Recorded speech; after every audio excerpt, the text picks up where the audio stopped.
ఉదయకాల సమయం నుంచి చాలా సంగతులు మనం నేర్చుకున్నాం. క్రైస్తవ జీవితం ఆరంభించాం ప్రాచీన స్థితిని విడిచిపెట్టి, ప్రాచీన స్వభావాన్ని విడిచిపెట్టి, మూర్ఖులకు ఈ తరాన్ని విడిచిపెట్టి, అన్య సంబంధమైనటువంటి ఆచారాలను విడిచిపెట్టి, లోక స్నేహాలను విడిచిపెట్టి ప్రభుని వెంబడించాం. నిర్ణయం ఏంటంటే తల్లి కన్నా, తండ్రి కన్నా, భార్య కన్నా, పిల్లల కన్నా, అన్నదమ్ముల కన్నా, అక్క చెల్లెండ్రుల కన్నా, భూముల కన్నా, ఆస్తుల కన్నా, ఇంకా మనకేమైనా లాభకరమైనవి ఉంటే వాటన్నిటికంటే మిన్నగా దేవుణ్ణి ప్రేమించేటట్లుగా, వాటన్నిటికంటే మిన్నగా ప్రభువుని ప్రేమించేటట్లుగా మనం ఇష్టపడి ముందుకు వచ్చాం. అయితే దీన్ని మనం కొనసాగించాలి కదా. ప్రభు అయిన యేసుక్రీస్తు వారు మాట్లాడారు. కాస్ట్ ఆఫ్ ఎస్టిమేషన్ గురించి ఆయన మాట్లాడుతూ ఉన్నారు. అంటే తగులుబడి లెక్క గురించి ఆయన మాట్లాడుతూ ఉన్నారు. ఒకడు ఒక గోపురము కట్టను ఉద్దేశించిన ఎడలా అతను మొదట కూర్చుండి తగులుబడి లెక్క చూసుకున్నాడా? గోపురం కట్టాలనుకున్నాడంట, కట్టడానికి అవసరమైన తన యొద్ద ఉన్నదో లేదో అని మొదటి లెక్క చూసుకోడా? ఒకవేళ అలా చూసుకోకుండా అతను కట్ట మొదలుపెట్టి దాన్ని కొనసాగింపలేకపోయిన ఎడలా ఏమవుతుంది అన్నాడు? చూచువారందరూ ఈ మనిషి కట్ట మొదలుపెట్టను కానీ కొనసాగింపలేకపోయానని చూచి ఎగతాళి చేయసాగుదురు. కాబట్టి నవ్వుల పాలు, ఎగతాళి. అటు దేవుని దగ్గర నిత్య జీవాన్ని సంపాదించుకోలేం, ఇటు మనుషుల దగ్గర అవమానకరమైన స్థితి. కాబట్టి మనం దేనికైతే ఉద్దేశించబడి ప్రభువులోకి వచ్చామో ఆ పరిశుద్ధతను అంతవరకు కొనసాగించాలి, ఆ రక్షణను అంతవరకు మనం కొనసాగించాలి.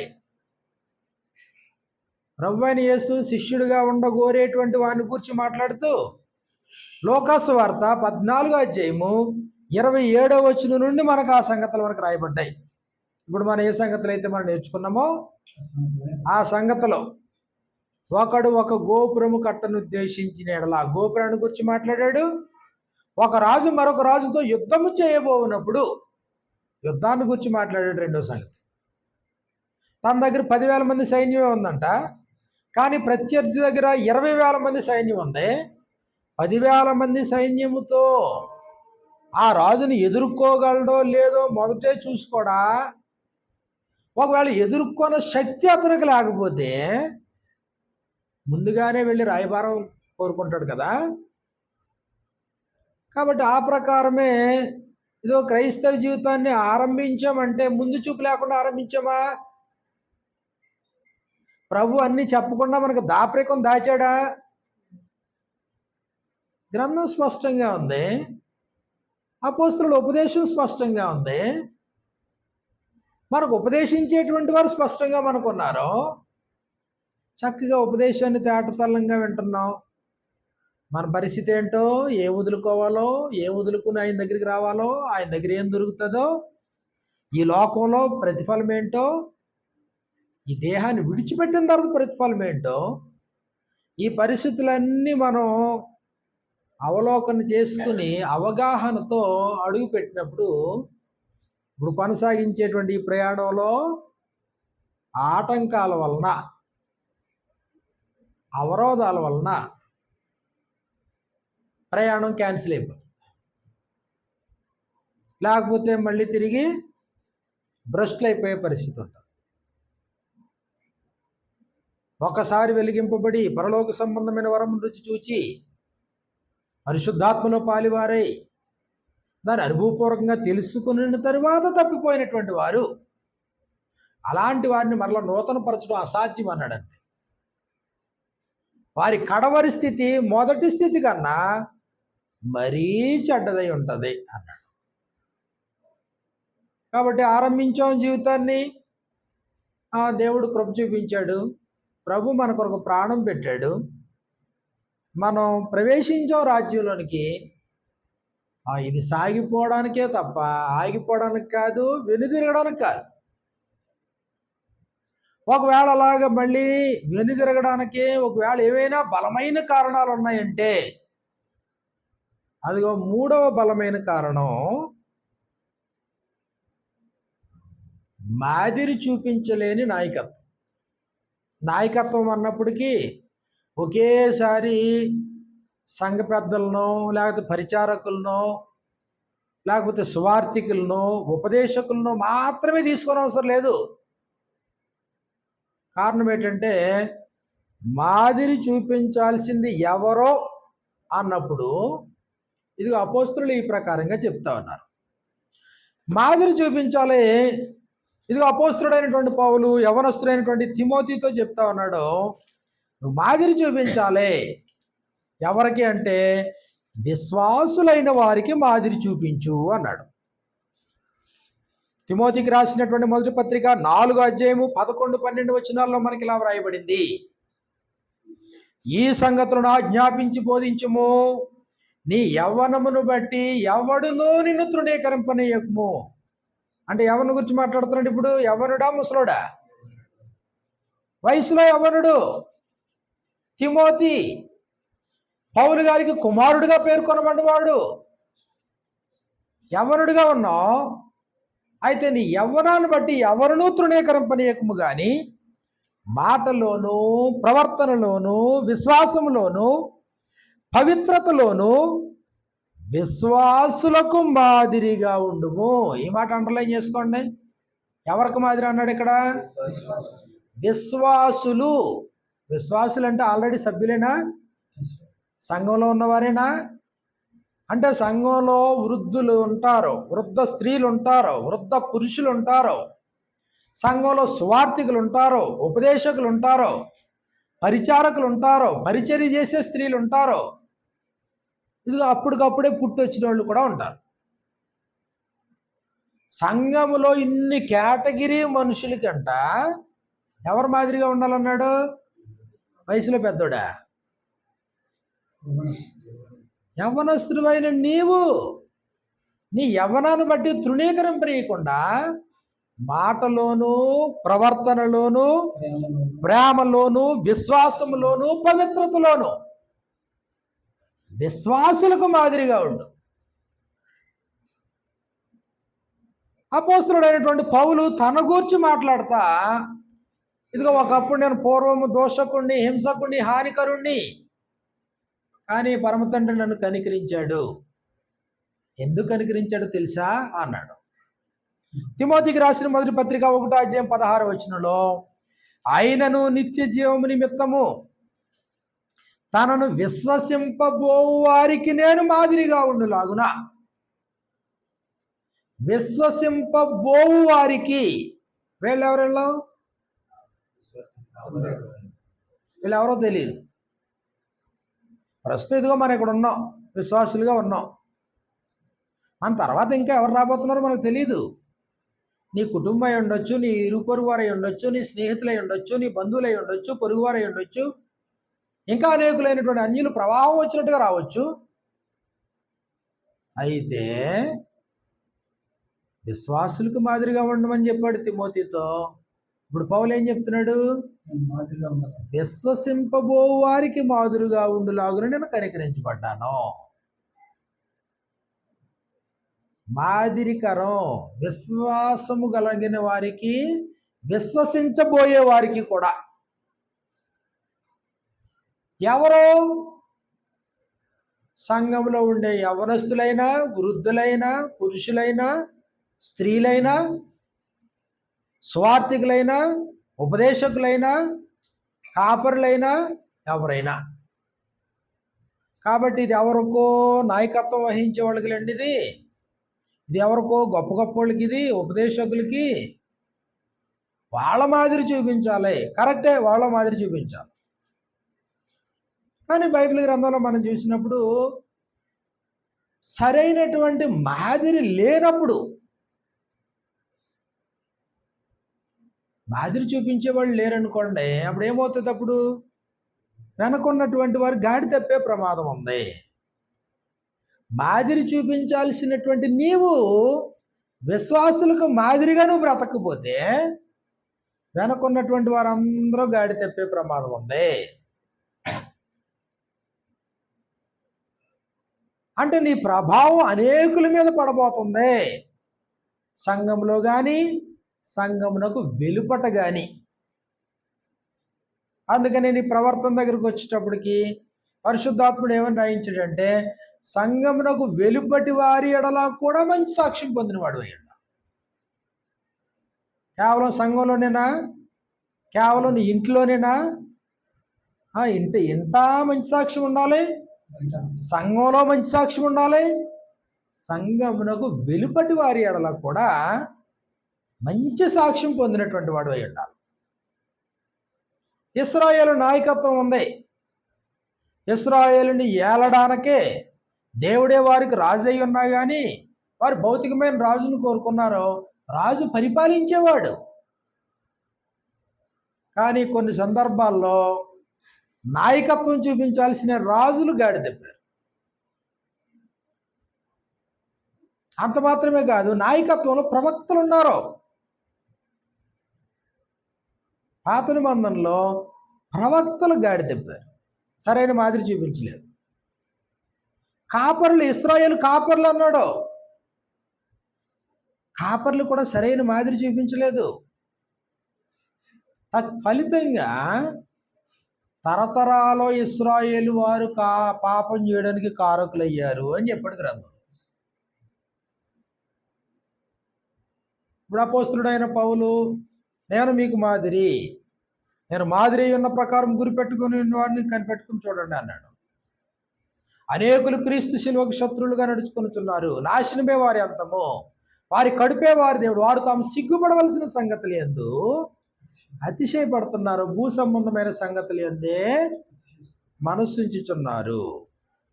అయితే మన పౌరస్థితి పరలోకంలో ఉంది. ఎలా తెలిసింది పౌలుకి?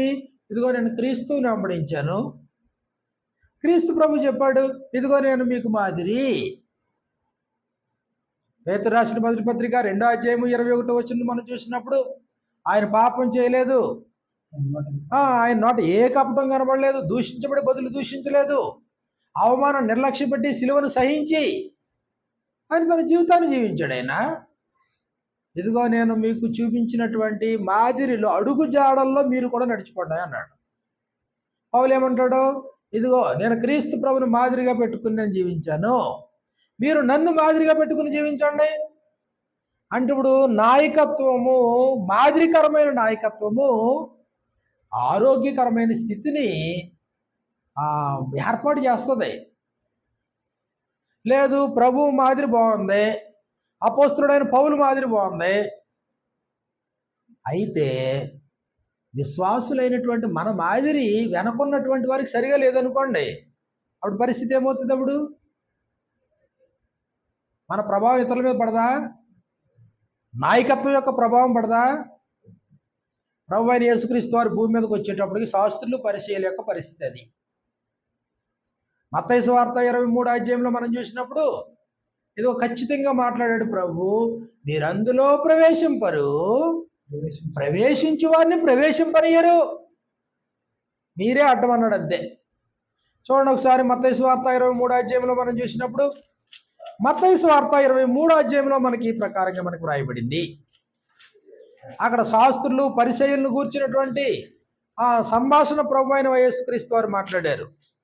13-14 వచనాల్లో, అయ్యో వేషధారులైన శాస్త్రులారా, పరిచర్యులారా, మీరు మనుష్యుల ఎదుట పరలోక రాజ్యమును మూయుదురు. మీరే మూసేశారు, మీరు అడ్డం, మీరు అందులో ప్రవేశింపరు, ప్రవేశించే వారిని. మరి ఇంక అంతకంటే దౌర్భాగ్య పరిస్థితి ఏముంది? నువ్వు వచ్చావు, విజయవంతంగా మాదిరికరమైన జీవితాన్ని జీవించుకుంటూ పోతే అనుకున్న వారందరికీ చక్కటి సోపాను వేస్తున్నావు, నువ్వు మంచి మాదిరిని చూపిస్తున్నావు. ఇశ్రాయేలు వారు ఉన్నారు, దేవునితో నిబంధన చేసుకున్నారు. నిర్గమకాండం 19వ అధ్యాయము 5వ వచనంలో, ఇదిగో నాతో మీరు నిబంధన చేసుకుంటే నాకు స్వకీయ సంపాద్యంగా ఉంటారు అన్నాడు. నిర్గమకాండము 19వ అధ్యాయము 8వ వచనంలో, యెహోవా చెప్పినదంతా చేసిదమని ఏకముగా ప్రత్యుత్తరం ఇచ్చారు వాళ్ళు. వారితో ఇశ్రాయేలు వారికి దేవునికి మధ్యలో మంచి నిబంధన. మంచి బంధం ఏర్పడింది. ఇప్పుడు దాన్ని కొనసాగించాలి కదా. కొనసాగించడానికి నాయకత్వం వచ్చింది. నాయకత్వం నడిపింపులో ముందు కొనసాగాలి. అయితే అనేక పర్యాయాలు గ్రంథంలో ఏమంటాడంటే, ఇశ్రాయేలు వారందరూ పాపం చేటుకు కారకుడైన నెబాతు కుమారుడకు యెరోబామును గూర్చి అనేక సార్లు చెప్పాడు. వాడు చచ్చాడు. కానీ ఆ చెడు నాయకత్వం యొక్క ప్రభావం వలన అతను ఏర్పాటు చేసినటువంటి ఉన్నత స్థలాలు పోలేదన్నాడు. అంటే దేవుడు కోరం దాన్ని తీసుకొచ్చి ప్రవేశపెట్టేశాడు. మనుషులందరికీ అలవాటు అయిపోయింది. అది ప్రవేశపెట్టినోడు చచ్చిపోయాడు. పిల్ల తరాన్న అదే పరంపర కొనసాగుతుంది. ఒకసారి గ్రంథంలో కొన్ని సంగతులు మనం త్వరగా చూద్దాం. మొదటి రాజుల గ్రంథం 15వ అధ్యాయం 30వ వచనంలో, మొదటి రాజుల గ్రంథము 15వ అధ్యాయము 30వ వచనంలో మనకి ఇలా వ్రాయబడింది. తాను చేసిన పాపముల చేత ఇశ్రాయేలు వారు పాపము చేయుటకు కారకుడై యెరోబాము ఇశ్రాయేలు దేవుడైన యెహోవాకు కోపం పుట్టింపగా ఎలాగు చేసెనో, ఇశ్రాయేలు వారు పాపము చేయుటకు కారకుడు. నాయకత్వంలో ఈయన ఒక రాజు. ఈయన ఏం చేసిన తప్పిదం ఏంటి? దేవుని ఉద్దేశాలను పక్కన పెట్టాడంట, దేవుని ఆలోచనలు పక్కన పెట్టాడు. ఈయనకు సొంతగా పుట్టిన ఆలోచనలు ప్రవేశపెట్టాడు. ఈయన రాజుగారు కదా, నాయకుడు కదా, మరి అవి స్థిరపడిపోయిన రాజ్యంలో. మనం గ్రంథాన్ని జాగ్రత్త పరిశీలన చేయగలిగితే మొదటి రాజుల గ్రంథము 12వ అధ్యాయంలో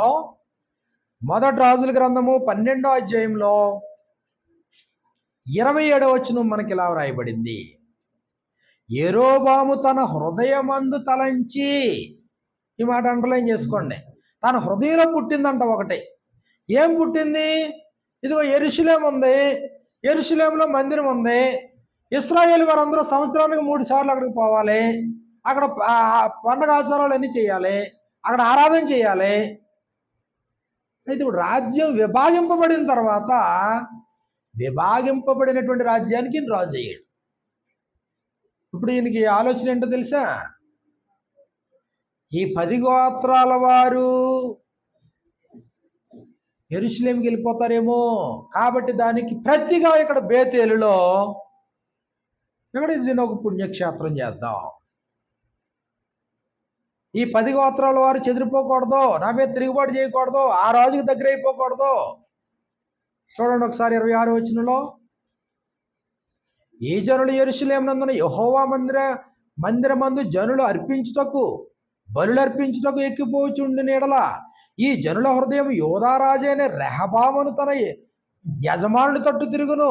అప్పుడు వారు నన్ను చంపి యోధారాజైన రెహబామునొద్ద మరలా చేరుదురు. కాబట్టి రాజ్యం మరలా దావీదు సంతానం అయిపోతుంది. యెరోబాము తన హృదయమందు తలంచి ఆలోచన చేసి 2 బంగారపు దూడలను చేయించి, చూడండి, నాయకుడు మార్గాన్ని తప్పిస్తా ఉన్నాడు. ఇక్కడ 2 బంగారపు దూడలు చేయించి జనులను పిలిచి, యెరూషలేమునకు పోవుట మీకు బహు కష్టము, ఇశ్రాయేలు వారులారా, ఐగుప్తులో నుండి మిమ్మల్ని రప్పించిన మీ దేవుడు ఇవే అని చెప్పి, ఒకటి బేతేలు నందును ఒకటి దాను నందును ఈ 2 బంగారపు దూడలనే అక్కడ ఉంచాడు. కాబట్టి ఇప్పుడు 30వ వచనంలో, దాని వరకు ఈ రెండింటిలో ఒకదానిని జనులు పూజించడం వలన రాజు చేసిన పాపమునకు కారణమాయెను. 33వ వచనం, ఈ ప్రకారము అతడు యోచించిన దానిని బట్టి, అతని ఆలోచన, అతని ఉద్దేశం, అతని తలంపు. కాబట్టి నాయకత్వం అన్నప్పటికీ నీ ఉద్దేశాలు వద్దు, నీ తలంపులు వద్దు, నీ ఆలోచనలు వద్దు. పని దేవుంది, ప్రజలు దేవుని ప్రజలు, సంకల్పం దేవుంది, రక్షించేది ఆయన, పరలోకాన్ని అనుగ్రహించేది ఆయన. ఇది ఇప్పుడు అందులో నువ్వు పాలు భాగస్థుడు అయ్యావు. నీ పాత్ర ఎంత? నువ్వు సంఘ సభ్యుడివైనా, యవనస్తుడివైనా, స్వార్థికుడివైనా, నువ్వు కాపరివైనా, నీ బాధ్యత ఎంతవరకు? నీ పాత్ర ఎంతవరకు? దేవుడు చెప్పిన దాన్ని అమలు చేసేటంత వరకునేనా? అంతకు మించి వెళ్ళాడు రాజు అయినటువంటి యెరొబాము. ఉన్నత స్థలాలు ఏర్పాటు చేశాడు. దాను బేతేల్లో బొమ్మలు పెట్టించాడు. జనులు అక్కడ పోనవద్దన్నాడు. ఆయన ఏమో సంవత్సరానికి 3 సార్లు పోవాలని ఆయన చెప్పాడు. చచ్చాడు మనిషి. కానీ తరతరాల సుమారు ఇదిగో 1949 మంది రాజులు మారిపోయారు. కానీ ఉన్నత స్థలాన్ని ఎవడో తీయలేకపోయాడు అన్నాడు. దీన్ని డైవర్ట్ చేయలేకపోయాడు అంటే ఎవడో.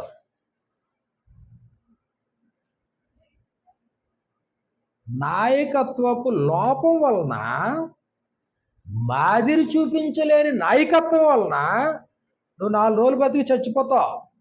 కానీ వెనకున్నవారు అదే పరంపర కొనసాగిస్తారు. అపోస్తుల మాదిరి ఎలా ఉంటుంది? అద్భుతమైన మాదిరి అది. అపోస్తులుడైన పేతురుని తీసుకున్నా, పౌలుని తీసుకున్నా, యోహాను తీసుకున్నా, ఎవరిని తీసుకున్నా వారు చూపించేటువంటి మాదిరి జీవితం.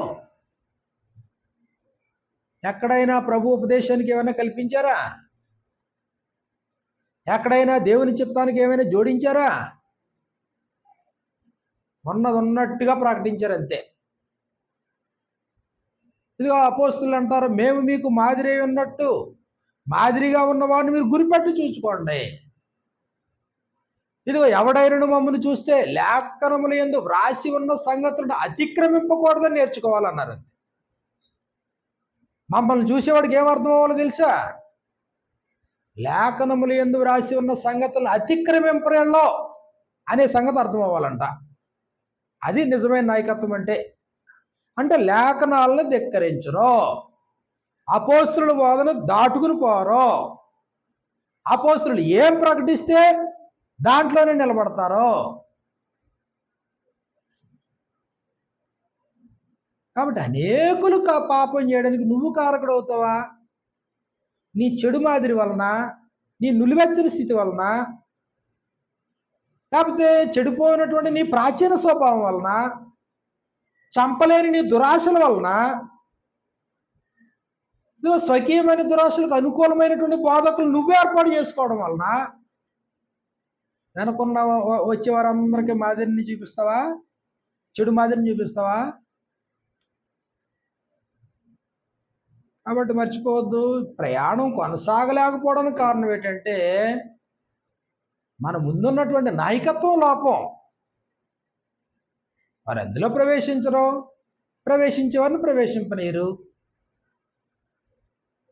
ఇశ్రాయేలు వారిని చూసుకున్నాం అనుకోండి, ప్రవక్త అంటే దేవుని ప్రవక్త ఉన్నట్టుగా ప్రకటించాలి. ప్రవక్తకి ఎంత పవర్స్ ఉంటాయి అనుకుంటున్నారు? రాజు దగ్గరికి వితౌట్ అపాయింట్మెంట్ డైరెక్ట్గా వెళ్ళిపోయేంత ధైర్యం ఉంటుంది. ప్రవక్తకి అపాయింట్మెంట్తో పని లేదు. ప్రవక్త వచ్చాడంటే భయపడతారు ఆ గ్రామం కానీ ఆ ఇల్లు కానీ. ఎందుకు అంత ధైర్యంగా మాట్లాడతాడో? తప్పుగా చెప్తాడు ప్రవక్త. కానీ ఇశ్రాయేల్ ప్రవక్తలు రాను ఎలా మారిపోయారు తెలుసా? చూడండి వాళ్ళ గురించి ఏం మాట్లాడాడో చూడండి. ఇర్మియా గ్రంథము 23వ అధ్యాయంలో మనం చూసినప్పుడు, ఇర్మియా గ్రంథము 23వ అధ్యాయము 13, 14 వచనాల్లో మనకి ఇలా వ్రాయబడింది. షోమ్రోను ప్రవక్తలు అవివేక క్రియలు చేయగా చూచితిని. వీళ్ళు షోమ్రోను ప్రవక్తలంట. ఓకే, వాళ్ళు ఒకవేళ తప్పుద్రోవ పడితే పట్టుండొచ్చేమో. వారు బయలుపేరట ప్రవచనం చెప్పి నా జనమైన ఇశ్రాయేలును త్రోవ తప్పించిరి. ప్రవక్తలు జనులను త్రోవ తప్పించిరి. 14వ వచనంలో యెరూషలేము ప్రవక్తలు, అక్కడ షోమ్రోను ప్రవక్తలు అలాగే ఉన్నారో, యెరూషలేము ప్రవక్తలు అలాగే ఉన్నారో, ఘోరమైన క్రియలు చేయగా నేను చూచితిని. వారు వ్యభిచారులు, అసత్యవర్తనులు. ఎవడును తన దుర్మార్గత నుండి మరలక దుర్మార్గుల చేతులను బలపరుచుదురు. వారందరూ నా దృష్టికి సుధమ వలనైరి. దాని నివాసులు గొమొర్రా వలన నైరి. ప్రవక్తలు గాడి తప్పారన్నాడు. యెహెజ్కేలు గ్రంథం 13వ అధ్యాయంలో మనం చూస్తే 10వ వచనంలో మనకి ఇలా వ్రాయబడింది, దేవునికిని దేవుని ప్రజలకే మధ్యలో సమాధానం కోల్పోయినా కానీ ఇదిగో నాయకత్వం ఏం పని చేస్తుందో చూడండి. సమాధానం ఏమీ లేకపోయినను వారు సమాధానం అని చెప్పి నా జనులను మోసపుచ్చుచున్నారు. నా జనులు మంటి గోడను కట్టగా వారు వచ్చి, జనులేమో మట్టితో గోడ కట్టుకున్నారంట, ప్రవక్తలు దాన్ని దిద్దాలా అని ప్రవక్తలు ఏం చేస్తున్నారు అన్నాడు, నా జనులు మంటి గోడను కట్టగా వారు వచ్చి దాని మీద గచ్చుపోత పూసెదరు. ఇందువలననే పూయిచున్న వారితో నీవిట్లనము, వర్షము ప్రవాహముగా కురియును, గొప్ప వడగండ్లు పడును, తుఫాను దానిని పడగొట్టగా అది పడిపోవును. ఆ గోడ పడిపోగా జనులు మిమ్మల్ని చూచి మీరు పూసిన పూత ఏమాయను అని అడుగుదురు కదా. ఇదిగో ఇందుకు ప్రభువు యెహోవా సెలవిచ్చినదేమనగా, ఇశ్రాయేలు ప్రవక్తలు మాదిరి చూపించలేని నాయకత్వం, రాజులు మాదిరి చూపించలేనటువంటి నాయకత్వం. ఇప్పుడు దేవునికి ప్రజలకి మధ్యలో యాజకులు ఉన్నారు కదా, కనీసం యాజకులైనా జాగ్రత్తగా ఉండాలి కదా. ఇశ్రాయేలు యాజకుల పరిస్థితిని మనం చూసినప్పుడు మలాకీ గ్రంథము 1వ అధ్యాయం 6వ వచనంలో మనకి ఇలా వ్రాయబడింది.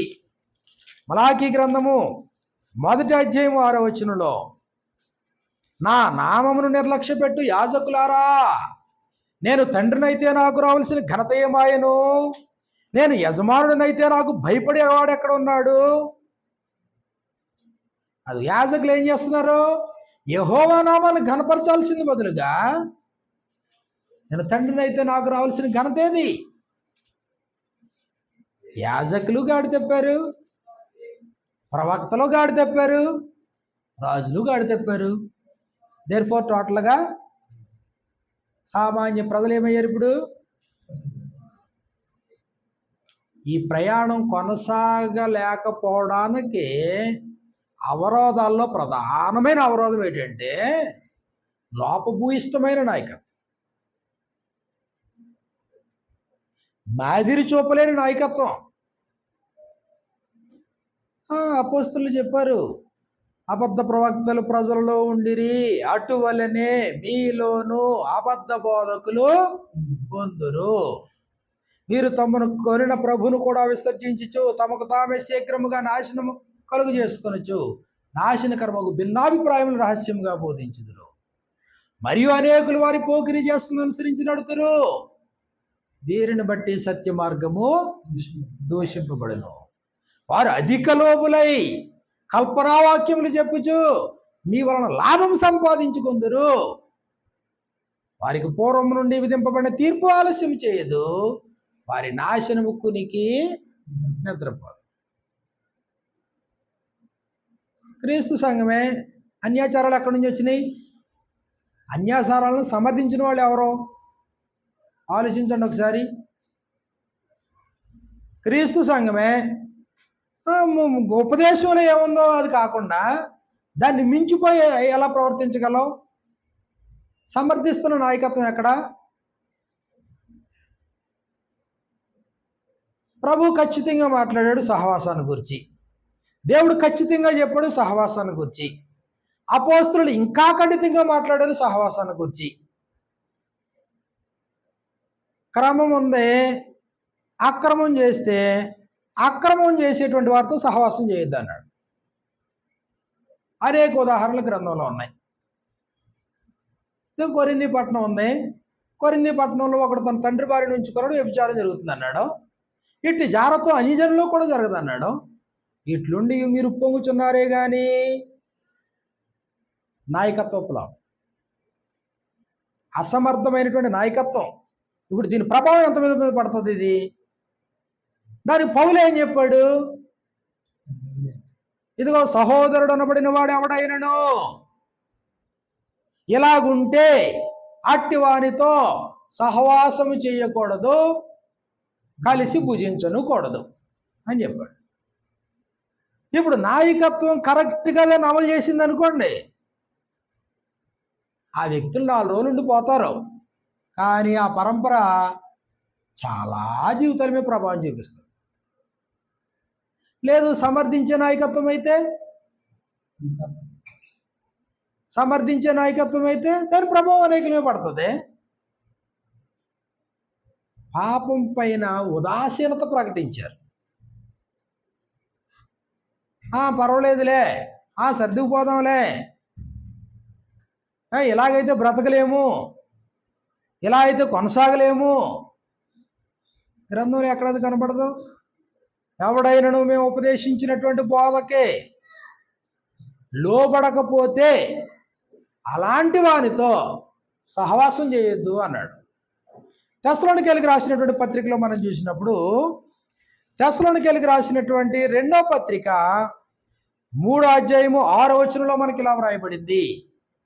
తెస్సలోనికైలకు రాసిన 2వ పత్రిక 3వ అధ్యాయం 6వ వచనంలో, సహోదరులారా, మా వలన పొందిన బోధన ప్రకారము కాక అక్రమముగా నడుచుకొని ప్రతి సహోదరుని యొద్ద నుండి తొలగిపోవలనని ప్రభువైన యేసుక్రీస్తు పేరట మీకు ఆజ్ఞాపించుచున్న ఆజ్ఞ అన్నాడు. ఎవరి ఆజ్ఞ ఇది? అపోస్తుల ఆజ్ఞ. అపోస్తుల ఆజ్ఞ అంటే ఎవరాజ్ఞ? ప్రభువైన యేసుక్రీస్తు వారి యొక్క ఆజ్ఞ. ఏం చేయమనేది ఆజ్ఞ?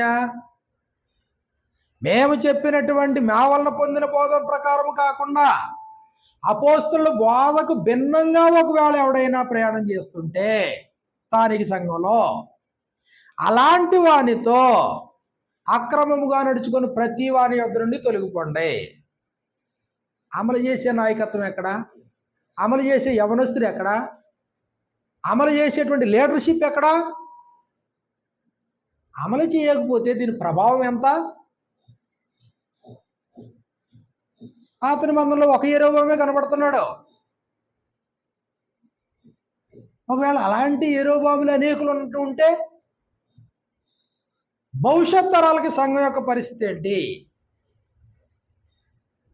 తెస్సలోనికైలకు రాసిన 2వ పత్రిక 3వ అధ్యాయంలో 14వ వచనం మనకి ఇలా వ్రాయబడింది. ఈ పత్రిక మూలముగా మేము చెప్పిన మాటకు ఎవడైనను లోబడని ఎడల, లోబడ్డానికే కదా మనం ఇష్టపడి వచ్చాం. ప్రభు ఏం చెప్తే అది వినడానికి వచ్చాం. మోషే వంటి ప్రవక్తగా ఆయన మీతో ఏమి చెప్పినాడో అన్ని విషయంలో మీరు ఆయన మాట వినాలి. ఆయన మాట వినని వాడు ప్రజల్లో ఉండకుండా మరి వినడానికే కదా వచ్చాం, అనుసరించడానికే కదా వచ్చాం. అపోస్తులు ఏం చెప్తే అది వినాలి కదా. ఇది ఇప్పుడు స్థానిక సంఘంలో వినట్లేదంట ఒక వ్యక్తి, లేదా ఒక 2-3 వ్యక్తులు వినట్లేదంట. ఇప్పుడు ఏం చేయాలి? ఇప్పుడు అన్నాడు, ఎవడైనను లోబడని ఎడల అతన్ని కనిపెట్టి అతడు సిగ్గుపడి నిమిత్తము అతనితో సాంగత్యము చేయకుడి. ఇది అమలు చేయాలంటే ఇంకో జన్మెత్తాలా? ఇప్పుడు దీన్ని మనం అమలు చేయకపోతే భావితరాలు అమలు చేస్తారా? మాదిరి లేని నాయకత్వం అత్యంత ప్రమాదకరం. ఇదిగో కింద అన్నాడు 15వ వచనంలో, అయినను అతని శత్రువుగా భావింపక సహోదరునిగా భావించి అతనికి బుద్ధి చెప్పడు. శత్రువు కాదు సుమా, నీ వలనే విశ్వసించాడు, నీ వలనే బాప్తిసం పొందాడు, నీ సహోదరుడే. కానీ ఇదిగో అవిధేయత వలన అజ్ఞానంలో కొనసాగుతున్నాడు. శత్రువు కాదు, నీ సహోదరుడు. కాబట్టి నువ్వేం చేయమన్నాడు? బుద్ధి చెప్పు, జాగ్రత్త పరచు, క్రమపరచు. మాట్లాడుకోవడానికి అనేక సంగతులు ఉన్నాయి. మనకు సమయం అయింది, మీకు కాదు, నాకు సమయం అయింది. దేవుని చిత్తం అయితే మరొకసారి కలుసుకుందాం, చక్కగా విషయాలు మాట్లాడుకుందాం. ఇబ్బంది ఏమీ లేదు, గ్రంథం మన చేతిలో ఉంది, దేవుని కృప మనకు తోడుగా ఉంది, ప్రభు మనల్ని కాపాడుతూ ఉన్నాడు. కాబట్టి ఏది ఆటంకంగా ఉందో గుర్తించాలా. అపోస్తుల బోధకి కంప్లీట్గా సరెండర్ అవ్వాలి. ప్రభువారి యొక్క ఉపదేశానికి సంపూర్ణంగా విధేయత చూపించాలి. కొంత అటు కొంత ఇటు కొంత అటు కొంత ఇటు కాదు, పరిపూర్ణంగా దేవుని వైపు నిలబడాలి.